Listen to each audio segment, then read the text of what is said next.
Yo, hey, it's Arcade Futures, and I talk about games that are easy to play but difficult to master. But today we're diving into something a little different, something that's been pretty huge. It's been in the news lately. I'm sure all the gamers have heard about it, and that is PlayStation having a massive online outage. Honestly, I mean, I'd say it was a disaster. I was seeing the news come out and very little like actual hard information about why the outage happened was being let out. I think sort of the rumor is that it might have had to do with some like hacking going on or some data breach. The outage lasted nearly 24 hours, taking down PSN for roughly 116 million active users.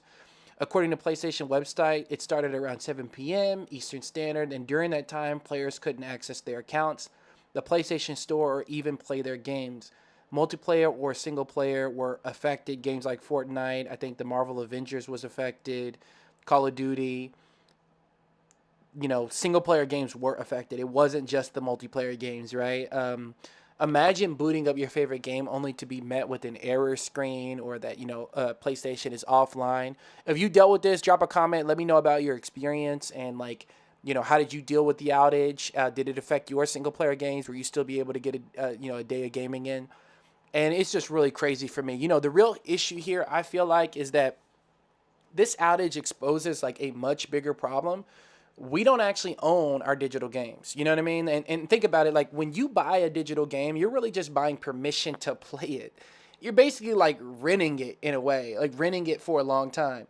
If the servers go down, if the game gets delisted, too bad, you're out of luck. And it's not just PlayStation. We've seen games like Multiverses, like Knockout City, I think even X Defiant, getting pulled from online stores. These are games that had, decent player bases, had a ton of hype, big budgets, and they're gone, right? And once they're gone, they're gone. I mean, I'm sure that there's like, PC players that find workarounds and find ways to preserve the games, but it's not easy and it's not accessible.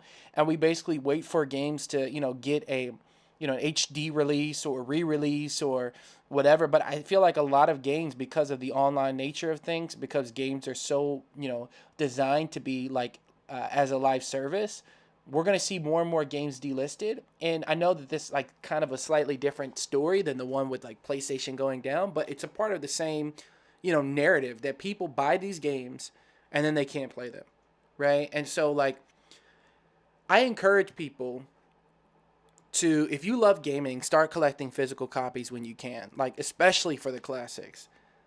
Digital libraries are convenient. I have a lot of digital games. Most of my gaming library is digital. Steam has these great sales, and you just like buy a bunch of games at once, and you have this huge backlog of games. Some of them you don't play. That's a story for a different day. But you're at risk when you buy these digital games, because what if these services go down? What if there's an outage in the service? What if they decide to delist the game? Companies can remove access at any time, and then what? And we need more games that don't require constant online connections. Not every single player game should need the internet just to function. Do you remember when games were just games? When like that's what I love about PlayStation. When you play PlayStation, the original PlayStation 1, you just turn it on, you put your disc in, and you're in. No downloading updates.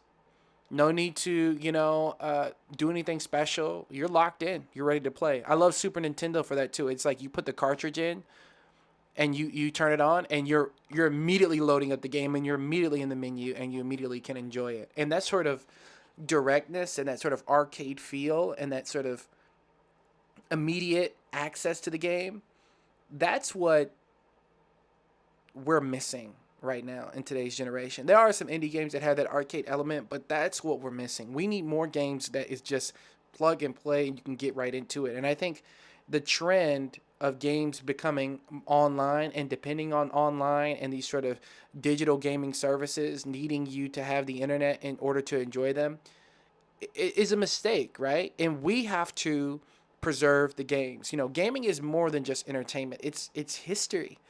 It's art, it's culture. If we don't start paying attention, we're going to lose control of it. We're going to forget it. It's going to be lost memories. We're going to have to be nostalgic about all the great games we used to play. But you can still play those great games.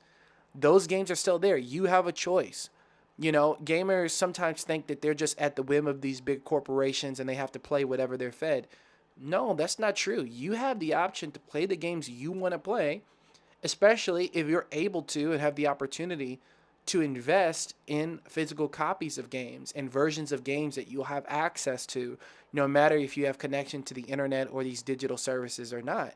This trend is happening with like Amazon and Netflix and similar services where in some cases people actually buy a version of a game or a version of a movie, and then the service delists it or takes it from the person's library even though they purchased it.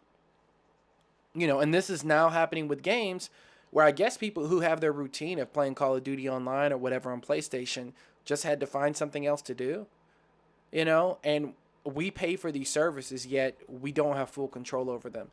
So there's a huge risk there. I want to encourage people to, like I said, get a gaming library. Try to put yourself in a position where you can collect games as a part of history and be sort of a curator of your gaming library so you can share with others, keep those memories, and play the games when you want to play them. I know not every game has that option. Not every game gets a physical release, and not every game can be played offline. But where you can, it's important to try to do that as a part of preservation, because I feel as though all gamers have the opportunity and the ability to preserve gaming history. So, let's talk about it in the comments. Did you, were you affected by this PlayStation outage? Do you think digital gaming is too risky? I want to hear your thoughts. And of course, don't forget to like, subscribe, and stay tuned for more. Thank you for watching.